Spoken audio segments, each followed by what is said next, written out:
وصفات كتير للبسكوت، لكن النهارده الوصفه بتاعتنا مختلفه شويه ولذيذه وطعمها حلو، وكمان شكلها ان شاء الله هيعجبكم، وكمان هيحب الاطفال، هتحبوا جدا، هيعجبهم ومناسب قوي طبعا لللانش بوكس. نقول بسم الله ونبتدي بالمقادير بتاعتنا، سهله وبسيطه جدا.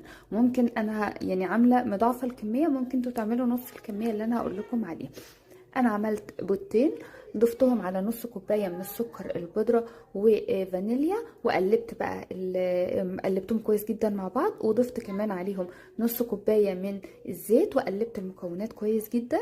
وبعدين نزلت بقى بالمواد الصلبه بتاعتي، عباره عن كوبايتين ونص من الدقيق، هنزلهم بشكل تدريجي. انا ضفت عليهم معلقه كبيره من البيكنج باودر، وضفت عليهم سوري، نص معلقه كبيره من البيكنج باودر، ورشه من الملح، وثلاث معالق كبار من النشا، وضفت معلقتين من